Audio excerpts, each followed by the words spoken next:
വളരെയധികം തദ്ദേശീയവൽക്കരണം ആരംഭിച്ചതിന് പിന്നാലെ ആത്മനിർഭർ ഭാരത് എന്ന ആശയത്തിൽ ഊന്നിയതിന് പിന്നാലെ മറ്റു രാജ്യങ്ങൾ ഇപ്പോൾ ഇന്ത്യയിലേക്ക് പറന്നു വന്നുകൊണ്ടിരിക്കുകയാണ്. ഇന്ത്യയുടെ അഭിമാനമായി മാറിയിരിക്കുന്ന റഷ്യയുടെ സഹകരണത്തോടെ ഇന്ത്യ വികസിപ്പിച്ചെടുത്തതും ലോകത്തിലെ ഏറ്റവും മികച്ചതെന്ന വിശേഷണവുമുള്ളതായ ബ്രഹ്മോസ് സൂപ്പർസോണിക് ക്രൂയിസ് മിസൈലുകൾ കയറ്റുമതി ചെയ്യാൻ ഒരുങ്ങിയിരിക്കുകയാണ് നമ്മുടെ രാജ്യം. ഈ മാർച്ച് മാസത്തോടെ ഫിലിപ്പീൻസിലേക്ക് മിസൈലിൻ്റെ ആദ്യ ബാച്ച് കയറ്റുമതി നടത്തുമെന്ന് DRDO chairman Sameer V Kamath ഇപ്പോൾ ദേശീയ മാധ്യമങ്ങളോട് പറഞ്ഞിരിക്കുകയാണ്. ഈ വാർത്ത തന്നെയാണ് ഇപ്പോൾ പുറത്തു വന്നിരിക്കുന്നത്. ചൈന അടക്കമുള്ള രാജ്യങ്ങൾക്ക് ഇത് വലിയ കല്ലുകടിയായി മാറിയിട്ടുണ്ട്.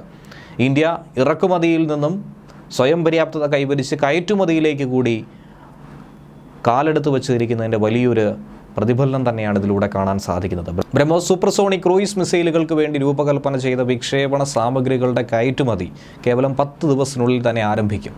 ഇന്ത്യയുടെ സൗഹൃദ രാജ്യങ്ങൾക്ക് തന്നെയായിരിക്കും മിസൈലുകൾ വിൽക്കുക എന്ന കാര്യത്തിൽ യാതൊരുവിധ സംശയവുമില്ല.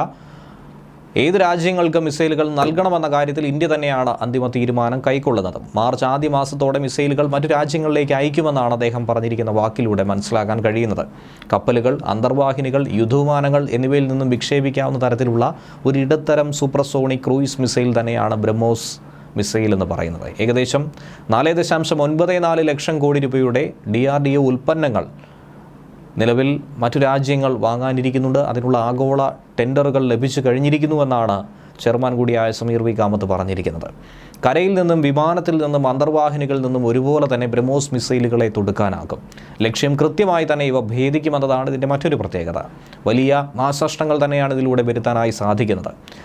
വിദേശങ്ങളിൽ നിന്നും ആയുധങ്ങൾ വലിയ തോതിൽ ഇറക്കുമതി ചെയ്തുകൊണ്ടിരുന്ന ഒരു രാജ്യമായിരുന്നു ഇന്ത്യ. പക്ഷേ ഇന്ന് ബ്രഹ്മോസിലൂടെ ഈ രീതി ഇന്ത്യ മാറ്റി രചിച്ചിരിക്കുന്നു. പുതിയൊരു ചരിത്രം തന്നെയാണ് ഇന്ത്യ ഇവിടെ ആരംഭിച്ചിരിക്കുന്നത്. ഫിലിപ്പീൻസിന് പിന്നാലെ വിയറ്റ്നാമും ഇന്തോനേഷ്യയും ബ്രഹ്മോസ് വാങ്ങാനുള്ള താല്പര്യം അറിയിച്ചിരുന്നു. അവിടങ്ങളിലേക്കും ഉടനടി തന്നെ ബ്രഹ്മോസ് മിസൈലുകൾ എത്തിച്ചേരുമെന്ന കാര്യത്തിൽ സംശയമൊന്നും തന്നെയില്ല. കഴിഞ്ഞ 5 വർഷത്തിനിടയിൽ പ്രതിരോധ സാമഗ്രികളുടെ കയറ്റുമതിയിൽ നമ്മുടെ രാജ്യം അതിവേഗം ബഹുദൂരത്തിൽ മുന്നേറിക്കൊണ്ടിരിക്കുകയാണ്. അതിൻ്റെ പ്രതിഫലനം ഏവർക്കും കാണുവാൻ കഴിയുന്നതാണ്. ഇക്കഴിഞ്ഞ 5 വർഷത്തിനിടയിലായിരുന്നു മൊത്തം കയറ്റുമതിയുടെ 70% നടന്നിട്ടുണ്ടായിരുന്നത്. സാധാരണഗതിയിൽ ഇറക്കുമതിയിൽ ആശ്രയിച്ചിരുന്ന ഇന്ത്യ ഇന്ന് 90% കയറ്റുമതിയിലേക്ക് കടന്നുപോയിക്കൊണ്ടിരിക്കുന്നു. തദ്ദേശീയമായി വികസിപ്പിച്ച ആകാശ് മിസൈലുകൾ, അർജുൻ ടാങ്കറുകൾ, HAL ഹെലികോപ്റ്ററുകൾ അടക്കം വിവിധ പ്രതിരോധ സാമഗ്രികളുടെ കയറ്റുമതിയും 2 വർഷത്തിനുള്ളിൽ തന്നെ ആരംഭിക്കും. ഇന്ത്യ തദ്ദേശീയമായി ആയുധങ്ങളും ഉപകരണങ്ങളും യുദ്ധവിമാനങ്ങളും മറ്റുമൊക്കെ നിർമ്മിച്ചു കൊണ്ടിരിക്കുന്നു. അത് ഏറെ അഭിമാനകരമായത് തന്നെയാണ്. രാജ്യത്തിനകത്ത് നിർമ്മിക്കുമ്പോൾ ഇവ വാങ്ങാൻ താല്പര്യം പ്രകടിപ്പിച്ച് മറ്റ് രാജ്യങ്ങൾ വരുന്നു. സൈന്യത്തിൻ്റെ പ്രതിരോധ ശേഷി വർദ്ധിക്കുന്നു. അതുപോലെ തന്നെ തൊഴിലവസരങ്ങൾ ഏറുന്നു. പല രാജ്യങ്ങളും ഇതിനോടകം തന്നെ ഇന്ത്യയുടെ മിസൈലുകളും മറ്റും വാങ്ങാനുള്ള താല്പര്യം അറിയിച്ചു കഴിഞ്ഞ് അർമേനിയ പോലുള്ള രാജ്യങ്ങൾക്ക് ഇന്ത്യ ഇതിനോടകം തന്നെ ആയുധങ്ങൾ നൽകുന്നുണ്ട്. ഷെല്ലുകളടക്കം ഇന്ത്യ കച്ചവടം ചെയ്യുന്നത് നേരത്തെ തന്നെ ആരംഭിച്ചതായിരുന്നു. സ്വന്തം ആവശ്യങ്ങൾക്ക് പോലും ഇറക്കുമതി ചെയ്യേണ്ട ഒരു സാഹചര്യം നിലവിൽ ഇന്ത്യക്കില്ല.